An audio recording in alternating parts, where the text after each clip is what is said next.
Control সিস্টেমের introduction নিয়ে আমরা এখন জানবো এবং আমরা দেখব যে কিভাবে কন্ট্রোল সিস্টেমে কাজ করে, কন্ট্রোল সিস্টেমের ভেতরে কি কি উপাদান বা এলিমেন্টস আছে এবং একটা টোটাল কন্ট্রোল সিস্টেম কোন কোন ক্ষেত্রে ইউজ করা হয় সেগুলো নিয়ে আমরা এখন দেখব।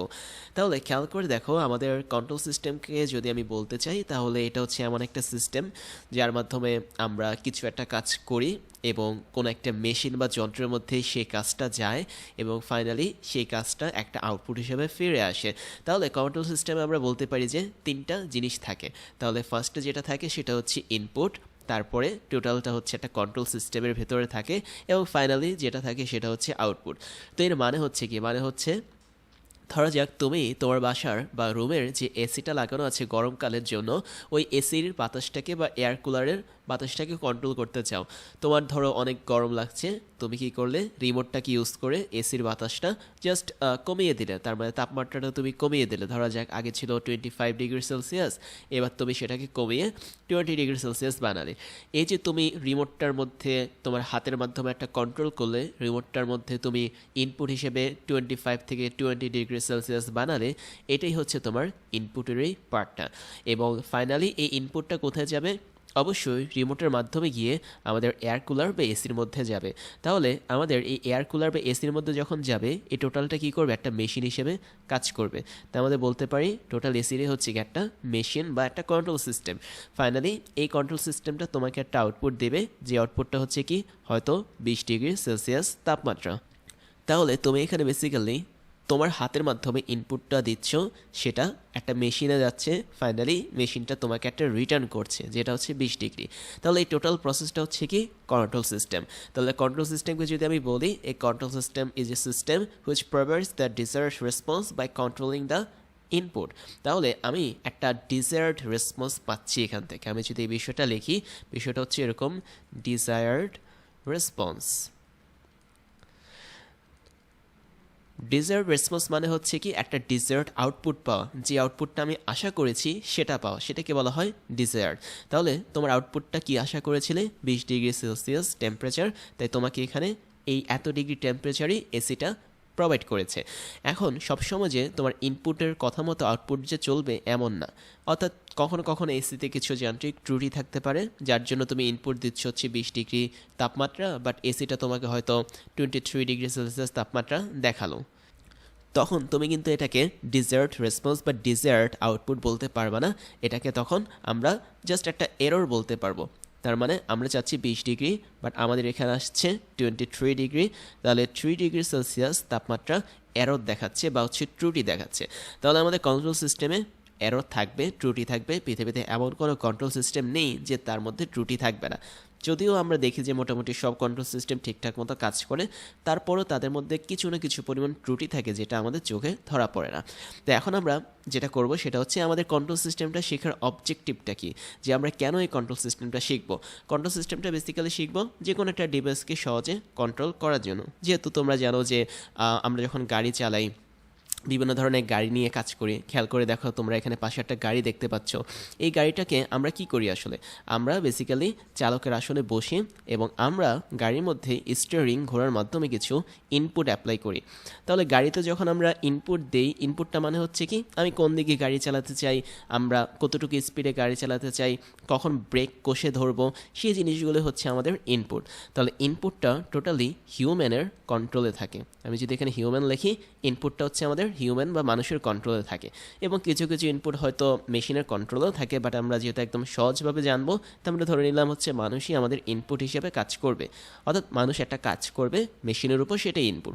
তাহলে তুমি যখন গাড়িতে বসে থাকবে, তখন গাড়ির মধ্যে তুমি স্টিয়ারিং নিয়ে কাজ করতে পারো, স্টিয়ারিং ঘোরাতে পারো, তখন গাড়িও ঘুরবে।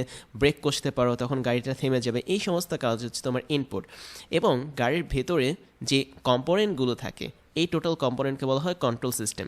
গাড়িতে কী থাকতে পারে? গাড়ির ভিতরে ওয়েল থাকতে পারে, গাড়ির মধ্যে হচ্ছে আমাদের হুইল থাকতে পারে, চাকা থাকতে পারে, বাট সবচেয়ে বেসিক্যালি যেটা হচ্ছে গাড়ির মধ্যে একটা কন্ট্রোল সিস্টেম থাকে। এই কন্ট্রোল সিস্টেমের মধ্যে কিছু সেন্সর থাকতে পারে। তারপর হচ্ছে সবচেয়ে বড় জিনিস হচ্ছে ইঞ্জিন থাকে গাড়ির মধ্যে। তো এই যে জিনিসগুলো থাকছে, এগুলো কিন্তু ছোটো ছোটো এক একটা উপাদান, এবং টোটাল উপাদানটাকে নিয়েই আমাদের টোটাল গাড়ির কন্ট্রোল সিস্টেম তৈরি হয় এবং তুমি যখন কোনো একটা কাজ করো তখন এই কাজটা এই উপাদানের মধ্যে গিয়ে রিফ্লেক্ট করে পরবর্তীতে তোমার কাজ অনুসারে এই গাড়ির ভিতরের এই ব্লকগুলো একটা আউটপুট দেখায় এবং তোমাদের মনে হতে পারে গাড়ির আউটপুট আবার কী জিনিস। গাড়ির আউটপুট হচ্ছে আমরা একটা গাড়িকে যে অবস্থায় দেখি সেটা হচ্ছে গাড়ির আউটপুট। যেমন আমরা গাড়ির স্পিডকে দেখতে পাই, আমরা স্পিডটাকে পরিবর্তন করতে পারি, গাড়ির অ্যাক্সিলারেশন, তারপর হচ্ছে গাড়ি যখন ব্রেক করব গাড়িটা স্টপ হয়ে যাবে, এই জিনিসগুলো হচ্ছে গাড়ির আউটপুট। তাই আমরা হিউম্যানরা ছোটোখাটো কিছু কাজ করি গাড়ির ভিতরে বসে, মানে হাত পা দিয়ে, সেগুলোকে গাড়ির এই সেন্সর ইঞ্জিন সেই হিসাবে কাজ করে এবং আমাদেরকে একটা আউটপুট দেখায়, যেটা হচ্ছে গাড়ির স্পিড বা গাড়ির অ্যাক্সেলারেশন কিংবা গাড়ি হচ্ছে স্টপ হয়েছে ব্রেক কষলে। তাহলে টোটাল গাড়ির ভিতরের এই টোটাল সিস্টেমটাই হচ্ছে কি কন্ট্রোল সিস্টেম। এবং কন্ট্রোল সিস্টেমের রেজাল্ট হিসেবে আমরা কিন্তু আউটপুটগুলোকে দেখি, দ্যাট মিনস স্পিড হচ্ছে কি একটা রেজাল্ট বা গাড়িটা স্টপ হয়ে যাওয়া হচ্ছে কি একটা রেজাল্ট। তো এই বিষয়গুলো হচ্ছে আমাদের কন্ট্রোল সিস্টেমের মধ্যে থাকে। এখন এই কন্ট্রোল সিস্টেমের কিছু অবজেক্টিভ আছে। আমরা ফার্স্ট অবজেক্টিভটা বলতে পারি যে আমরা যে কোনো একটা যন্ত্রকে সহজে নিয়ন্ত্রণ করতে পারি কন্ট্রোল সিস্টেম দ্বারা। যেমন আমি গাড়ির উদাহরণ দিলাম, আমি এয়ার কুলারের উদাহরণ দিলাম, এরকম অনেক ধরনের রিমোট কন্ট্রোলড ডিভাইস আছে যাদেরকে ইউজ করে আমরা সহজেই কোনো একটা ডিভাইসকে কন্ট্রোল করতে পারি। যেমন তোমার কম্পিউটারটা হচ্ছে কি একটা কন্ট্রোল সিস্টেম। তুমি কম্পিউটারের কিবোর্ডের মধ্যে বিভিন্ন ধরনের ইনপুট দিচ্ছ, কম্পিউটার সেটাকে প্রসেস করছে কন্ট্রোল সিস্টেমের মাধ্যমে, ফাইনালি সে তোমাকে একটা আউটপুট দেখাচ্ছে এবং এই আউটপুটটা অবশ্যই ডিজায়ার্ড আউটপুট হয়। বেসিক্যালি আমরা যখন কোনো ত্রুটি দেখি কন্ট্রোল সিস্টেমে তখন কিন্তু আমাদের ডিজায়ার্ড আউটপুট আসে না, তখন উল্টাপাল্টা আউটপুট আসে এবং সেটাকে আবার সংশোধন করার কাজও করে কন্ট্রোল সিস্টেম একটা ফিডব্যাকের মাধ্যমে। তো আমরা এত জটিলে যাব না, আমরা আস্তে আস্তে শিখবো কীভাবে এই কন্ট্রোল সিস্টেমের ত্রুটি ঠিক করা যায় ফিডব্যাককে নিয়ে। এরপর আমরা দেখব যে আমরা তো অবজেক্টিভ দেখলাম যে কোনো একটা যন্ত্রকে নিয়ন্ত্রণ করা যায়, এবং আমরা যেটা এরপরে দেখব সেটা হচ্ছে component of control system. Control সিস্টেমের মধ্যে কী কী কম্পোনেন্ট থাকতে পারে, যে সমস্ত উপাদান নিয়ে আমাদের কন্ট্রোল সিস্টেমটা তৈরি সেগুলোই কি কন্ট্রোল সিস্টেমের কম্পোনেন্ট। যেমন আমি বলতে পারি আমাদের এই গাড়িটা যদি একটা কন্ট্রোল সিস্টেম হয়ে থাকে তাহলে গাড়ির মধ্যে যে ওয়েলটা থাকছে, তেল, বা হচ্ছে গাড়িতে যে সমস্ত সেন্সর থাকছে, বা হচ্ছে গাড়ির যে ইঞ্জিন থাকছে, এরা সবাই হচ্ছে কি গাড়ির কন্ট্রোল সিস্টেমের উপাদান। বা তুমি যদি একটা এসির কথা ধরো বা এয়ার কুলারের কথা ধরো, সেই এয়ার কুলারের ভিতরে কিন্তু এই সেন্সর থাকে, তারপর হচ্ছে টেম্পারেচার নির্ধারণের জন্য আমাদের ট্রান্সডিউসার থাকে। তো এই জিনিসগুলো যে থাকে একটা এয়ার কুলারের ভিতরে বা যতগুলো উপাদান থাকে সবগুলো উপাদানই হচ্ছে কি কন্ট্রোল সিস্টেমের কম্পোনেন্ট। এবং বেসিক্যালি আমি যদি ব্লক ডায়াগ্রাম থেকে দেখাই তাহলে আমাদের কন্ট্রোল সিস্টেমের টোটাল 3টা পার্ট থাকে। একটা হচ্ছে ইনপুট, একটা হচ্ছে কন্ট্রোল সিস্টেম নিজে, আর একটা হচ্ছে কি আউটপুট। এবং কন্ট্রোল সিস্টেমের ভেতরেই বিভিন্ন ধরনের উপাদান থাকতে পারে এবং এটা মেশিন টু মেশিন ভ্যারি করে। বা আমি যদি কোনো একটা ডিভাইস বলি, ডিভাইস টু ডিভাইস ভ্যারি করে। গাড়ির ভিতরে যে কন্ট্রোল সিস্টেমের ব্লক বা ডিভাইসগুলো থাকে সেগুলো কিন্তু এয়ার কুলারের ভিতরে থাকা কন্ট্রোল সিস্টেমের ডিভাইস বা ব্লকের সাথে সেম নাও হতে পারে। তাহলে পৃথিবীতে প্রতিটা যন্ত্রের কন্ট্রোল সিস্টেমের ব্লকগুলো আলাদা আলাদা হবে। তো এই কয়েকটা হচ্ছে আমাদের কম্পোনেন্ট। এবং ফাইনালি যেটা আমরা দেখব সেটা হচ্ছে আমাদের কী কী কাজে আসলে কন্ট্রোল সিস্টেম দরকার হয়, বা এক্সাম্পল অফ কন্ট্রোল সিস্টেম। সবচেয়ে বড় কাজটা হচ্ছে কন্ট্রোল সিস্টেমের রোবোটিক্সে। রোবোটিক্স মানে হচ্ছে কি আমরা সবাই জানি যে এটা হচ্ছে একটা রোবট যেটাকে মার্সে বা মঙ্গল গ্রহতে পাঠানো হয়েছে। তো তোমরা দেখতে পাচ্ছ এই রোবটটার মধ্যে কতগুলো চাকা আছে যাতে সে এক জায়গা থেকে আরেক জায়গায় যেতে পারে। এই রোবটের মধ্যে কিছু সেন্সর আছে, কিছু ক্যামেরাস আছে, কিছু ডিভাইস আছে যে ডিভাইসগুলোকে অনেক দূর থেকে কন্ট্রোল করা যায় এবং সে অনুসারে এটা হচ্ছে এখানে কাজ করে। তাহলে আমরা বেসিক্যালি পৃথিবীতে বসে এই রোবটটাকে কন্ট্রোল করছি এবং সে কিছু কাজ করে আমাদেরকে আউটপুট হিসেবে দেখাচ্ছে। তাই এই রোবোটিক্স জগতে কন্ট্রোল সিস্টেমের সবচেয়ে বেশি ব্যবহার হয়, কেননা একটা রোবট বানাতে হলে তাকে মুভমেন্ট করাতে হবে, সে কত ডিগ্রি অ্যাঙ্গেলে মুভমেন্ট করবে, সে কী কী কাজ করবে, কতটুকু হিসাব করে সে আগাবে, প্রত্যেকটা জিনিস হিসাব নিকাশ করে কোনো একটা কন্ট্রোল সিস্টেম বানাতে হয়। পরবর্তীতে সে আমাদেরকে এই অনুসারে আউটপুট করে। তো আমরা দেখতে পাচ্ছি রোবট নামক এই রোবটটা এখান থেকে খুব সম্ভবত মাটি তুলে নিচ্ছে এবং এটাকে সে নিজে পরীক্ষা করবে, পরীক্ষা করে এটার রেজাল্টটা পৃথিবীতে পাঠিয়ে দেবে। তো রোবোটিক্সের মধ্যে আমরা সবচেয়ে বেশি পরিমাণে কন্ট্রোল সিস্টেমের ব্যবহার পেতে পারি। এরপর আরেকটা এক্সাম্পল হচ্ছে বায়োমেডিক্যাল সেক্টর। বায়োমেডিক্যাল সেক্টরে কীভাবে ব্যবহৃত হয় খেয়াল করে দেখো। এটা হচ্ছে একটা বায়োমেডিক্যাল ডিভাইস এবং এই ডিভাইসটার মাধ্যমে বেসিক্যালি আমাদের যে শ্বাস প্রশ্বাস আছে মানুষের, সেই শ্বাস প্রশ্বাসের হেল্প করা হয়।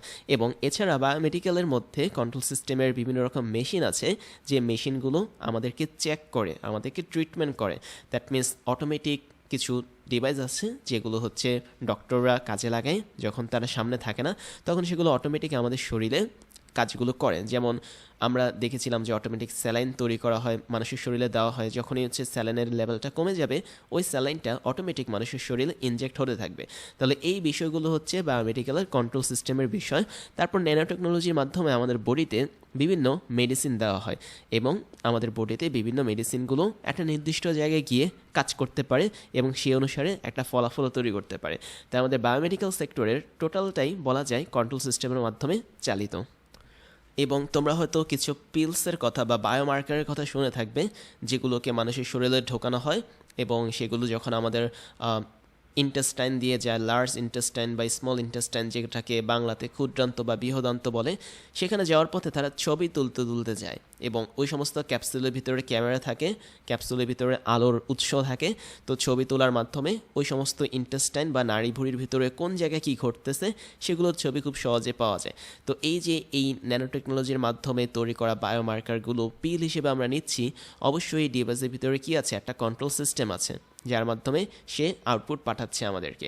তারপর আমরা বলতে পারি পেসমেকার, আমাদের হার্টের সাথে যে পেসমেকারটা যুক্ত থাকে সেটা কি করে, সেটা কিন্তু ব্যাটারিতে চলে। যখনই সে দেখতে পায় হার্টের অবস্থা খুব খারাপ, তখনই সে হার্টটাকে পাম্প করার চেষ্টা করে। আর যখন দেখে হার্টটা মোটামুটি ঠিক আছে, তখন সে একদম নিশ্চুপ থাকে। তাহলে তাকে অবশ্যই শিখিয়ে দিতে হয় কোন সময় সে কাজ করবে, কোন সময় সে কাজ করবে না। এই বিষয়গুলো কিন্তু কন্ট্রোল সিস্টেমের মাধ্যমে হয়ে থাকে। তারপর আমরা দেখতে পারি যে অ্যারোনটিক্স, দ্যাট মিনস যখন মানুষ হচ্ছে বিমান চালায় বা পাইলট যে সমস্ত কাজগুলো করে, টোটাল কাজটা কিন্তু কন্ট্রোল সিস্টেমের উপর করে। আমরা অটো পাইলট কথাটার নাম শুনেছি, কোনো একটা বিমান কিন্তু অটো পাইলট মোডে চলতে পারে। তাহলে ওই বিমানটাকে অবশ্যই শেখাতে হয়েছে যখন পাইলট তাকে চালাবে না তখন তার কিভাবে চলতে হবে। এই সমস্ত বিষয়গুলো কিন্তু কন্ট্রোল সিস্টেমের আন্ডারে থাকে। তারপর হচ্ছে একটা বিমানের হাইট অ্যাডজাস্ট করা অটো পাইলট মোডে, তারপর বিমানের রাডার সিগন্যালগুলোকে ঠিকমতো ধরা, তারপর হচ্ছে প্লেনটাকে ঠিকমতো টেক অফ করা, ল্যান্ডিং করা, প্লেনের স্পিড এবং ডিরেকশনগুলো ঠিক রাখা, প্রত্যেকটা বিষয় কিন্তু পাইলট ইনপুট হিসেবে দিতে পারে এবং সেটাকেই বিমানের মেশিনগুলো কাজে লাগিয়ে আউটপুট হিসেবে তৈরি করে, যার ফলে আমরা সুন্দরভাবে প্লেনটাকে টেক অফ করতে পারি বা প্লেনটাকে বা বিমানটাকে চালাতে পারি। তাহলে টোটাল অ্যারোনটিক্স যেটা, সেটা কিন্তু কন্ট্রোল সিস্টেমের মাধ্যমেই হয়ে থাকে। খেয়াল করে দেখতে পারবে এখানে কিন্তু একটা পাইলটের ক্যাবিনেট দেওয়া আছে। ক্যাবিনেট মানে হচ্ছে পাইলট যে জায়গাটাতে বসে ওই জায়গাটা দেওয়া আছে এবং এখানে তোমরা দেখতে পাচ্ছ বিভিন্ন ধরনের মনিটরস, তারপর হচ্ছে কিছু সুইচ আছে। তো এইগুলোকে কন্ট্রোল করার মাধ্যমে একটা টোটাল বিমানকে কন্ট্রোল করেন কোন একটা পাইলট। তাহলে অ্যারোনটিক্সও অবশ্যই কন্ট্রোল সিস্টেমের অনেক বেশি পরিমাণে ব্যবহার আছে। তারপর যেটা হচ্ছে মেরিন, মেরিন মানে হচ্ছে সাগর সম্পর্কিত জিনিস, যে আমরা সাবমেরিনের নাম শুনেছিলাম। সাবমেরিনটা সমুদ্রের নিচে কিন্তু একা একা চলতে পারে, robotic submarine one kind of. তো এগুলো সমুদ্রের নিচে গিয়ে বিভিন্ন রকম ফসিলস জোগাড় করে, বিভিন্ন ধরনের রিসার্চের কাজ করতে পারে। বা অটো পাইলট মোডেও যখন আমরা সাবমেরিনটাকে চালাবো তখন সে ঠিকই সামনের বাধাগুলো পেরিয়ে আগাতে থাকবে। তাহলে এই যে সাবমেরিনগুলো, তাদেরকে অবশ্যই শিখিয়ে দেওয়া হয় যে সামনে বাধা থাকলে কিভাবে আগাতে হবে কিংবা কোন কোন জায়গায় থেমে যেতে হবে। তো টোটালটাই হচ্ছে আমাদের কন্ট্রোল সিস্টেমের অন্তর্গত। এবং সাবমেরিনের মধ্যেও তোমরা দেখছো বা জাহাজের মধ্যেও দেখেছো যে যারা পাইলট আছেন বা যাদেরকে বলা হয় সারেং খুব সম্ভবত বাংলাতে, তো এই সারেংগুলো বা জাহাজের যে পাইলট আছে তারা কিন্তু খুব সহজেই জাহাজটাকে নিয়ন্ত্রণ করতে পারে একমাত্র কন্ট্রোল সিস্টেমের মাধ্যমে। ফাইনালি আমাদের আরেকটা ইন্ডাস্ট্রিতে কন্ট্রোল সিস্টেম অনেক বেশি ইউজ করা হয়, সেটা হচ্ছে স্পেস। এবং তোমরা হয়তো সবচেয়ে বেশি পরিমাণে দেখেছো যে আমাদের টোটাল ওয়ার্ল্ডটা এখন স্যাটেলাইটের মাধ্যমে চলছে। তো আমরা এখানে একটা স্যাটেলাইট দেখতে পাচ্ছি। এই স্যাটেলাইটটাকে বেসিক্যালি খুব সুন্দরভাবে পৃথিবী থেকে একটা নির্দিষ্ট কক্ষপথে উঠানো হয় এবং সেটা পৃথিবীর চারদিকে ঘুরতে থাকে। এই যে ঘুরতে থাকা এবং কক্ষপথ থেকে যদি কখনো ছিটকে যেতে থাকে সে, তখন সেটাকে আবার কক্ষপথে ফেরত নিয়ে যাওয়া, সবগুলো কাজ কিন্তু আমাদের কন্ট্রোল সিস্টেম দ্বারা করা হয়। দ্যাট মিনস পৃথিবীতে এই স্যাটেলাইটটাকে চালানোর জন্য বা অপারেট করার জন্য কিছু সাবস্টেশন থাকে। তো ওই সমস্ত সাবস্টেশনগুলোর মধ্যে, বা আমরা এগুলোকে আসলে বেজ স্টেশন বলতে পারি যেহেতু স্যাটেলাইটের কথা, তো ওই সমস্ত বেজ স্টেশনগুলো দ্বারা আমরা এই স্যাটেলাইটগুলোকে কন্ট্রোল করতে পারি।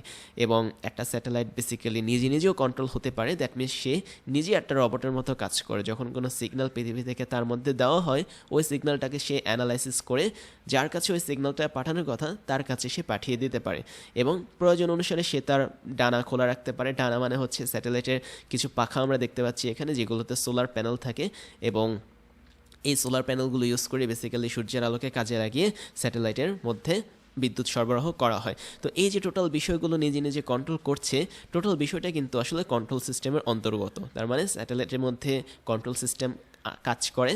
তারপরে আমাদের মেরিনের মধ্যে, অ্যানালিটিক্সের মধ্যে, বায়োমেডিক্যাল, রোবোটিক্স সব জায়গাতে আমাদের কন্ট্রোল সিস্টেম কাজ করে। এবং তুমি যে কম্পিউটারটা বাসা চালাচ্ছ সেটাও কি one kind of control system. তো আমরা বলতে পারি যে কোনো ইলেকট্রিক্যাল ডিভাইস বা যে কোনো মেকানিক্যাল মেশিন বলতে পারি বা ইঞ্জিন বলতে পারি, সবগুলো আসলে কি কন্ট্রোল সিস্টেমের অন্তর্গত। এবং কন্ট্রোল সিস্টেমটা আরও এক ধাপ এগিয়ে গেছে এখন আমরা অনেকেই শুনেছি যে আর্টিফিশিয়াল ইন্টেলিজেন্স চলে এসেছে বা এআই চলে এসেছে। এটা কি করে? এটা নিজে নিজে আসলে নিজেকে কন্ট্রোল করে। দ্যাট মিনস তুমি এমনভাবে একটা জিনিসকে বানাবে, সে নিজে নিজে চলার পথে বিভিন্ন জিনিস শিখবে, ভুল থেকে সিদ্ধান্ত গ্রহণ করবে নিজে নিজে, ফাইনালি সেটা অনুসারে আউটপুট তৈরি করবে। তাহলে এআই বা আর্টিফিশিয়াল ইন্টেলিজেন্স এটাও কিন্তু ওয়ান কাইন্ড অফ কন্ট্রোল সিস্টেমের অন্তর্গত। তো এটুকু ছিল আমাদের ইন্ট্রোডাকশন অফ কন্ট্রোল সিস্টেম এবং কিছু এক্সাম্পল আমরা দেখলাম। আমরা পরবর্তীতে কন্ট্রোল সিস্টেম নিয়ে আরও বিস্তারিত জিনিস দেখার চেষ্টা করব। এবার ক্রাশ ইঞ্জিনিয়ারিংয়ের পক্ষ থেকে দারুণ কিছু সারপ্রাইজ থাকছে তোমাদের জন্য, যার প্রথমটা হচ্ছে বেস্ট রিসোর্সেস। আমাদের ক্লাসগুলো তৈরি করা হয় বিশ্বের টপ কোয়ালিটির সিলেবাস এবং টপ লেভেলের বইগুলো ফলো করে, যেগুলো তোমার ইউনিভার্সিটি লাইফের পড়ালেখাকে নিয়ে যাবে এক্সট্রা লেভেলে। সেই সাথে ক্লাসগুলোতে থাকছে আমাদের অফিসিয়াল বইগুলো থেকে হাজারটা ক্রাশ চ্যালেঞ্জ সলভিং, যা তোমার চিন্তা শক্তিকে নিয়ে যাবে অ্যাডভান্স লেভেলে। তারপর থাকছে তোমাদের জন্য পেইড কোর্সের সুযোগ, যেখানে তোমরা যে কোনো সময় কিনে নিতে পারো আমাদের বিভিন্ন সাবজেক্টের উপর তৈরি করা জেনুইন কোর্সগুলো, যা তোমাদের জব প্রিপারেশন, মাস্টার্স অ্যাডমিশন প্রিপারেশনে কাজে লাগবে সব সময়। এরপর তোমরা জয়েন করতে পারো আমাদের স্টুডেন্ট কমিউনিটিতে, যেখানে তোমাদের মতো আরও অনেক ইঞ্জিনিয়ারিং স্টুডেন্ট বিভিন্ন ডাউট সলভিং, প্রবলেম সলভিং নিয়ে আলোচনা করে যাচ্ছে প্রতিনিয়ত। আমাদের ফেসবুক পেজের লিঙ্ক হচ্ছে facebook.com/crashengineerings এবং ফেসবুক গ্রুপের লিঙ্ক হচ্ছে facebook.com/groups/crashengineering। তারপর আমাদের ক্লাস এবং পেইড কোর্স সম্পর্কে সমস্ত ধরনের আপডেট পেতে জয়েন করতে পারো আমাদের অফিসিয়াল টেলিগ্রাম চ্যানেলে। আমাদের টেলিগ্রাম চ্যানেলের লিঙ্ক হচ্ছে t.me/crashengineering। এবার আমি তোমাদেরকে আমার পরিচয়টা জানাচ্ছি। আমি হচ্ছি ইমতিয়াজ, ক্রাশ ইঞ্জিনিয়ারিং সহ ওয়েডেমি এবং ক্রাশ কোডিংয়ের ফাউন্ডার হিসেবে কাজ করছি। যেখানে ক্রাশ ইঞ্জিনিয়ারিংয়ে আমি তোমাদেরকে এখন পড়াচ্ছি, ওয়েডেমিতে আমি কলেজ লেভেলের স্টুডেন্টদেরকে পড়িয়ে থাকি এবং ক্রাশ কোডিংয়ে আমি স্টুডেন্টদেরকে বিভিন্ন প্রোগ্রামিং ল্যাঙ্গুয়েজ শিখিয়ে থাকি। সেই সাথে আমি বিগত 10 বছর ধরে 5 লাখেরও বেশি স্টুডেন্টদেরকে অনলাইন এবং অফলাইনে পড়িয়েছি। আমার এডুকেশনাল ব্যাকগ্রাউন্ড হচ্ছে বিএসসি কমপ্লিট করেছি ইলেকট্রিক্যাল অ্যান্ড ইলেকট্রনিক ইঞ্জিনিয়ারিং নিয়ে, এমএসসি কমপ্লিট করেছি বায়োমেডিক্যাল ইঞ্জিনিয়ারিং নিয়ে এবং বর্তমানে একটা ইউনিভার্সিটিতে লেকচার হিসেবে কাজ করে যাচ্ছি।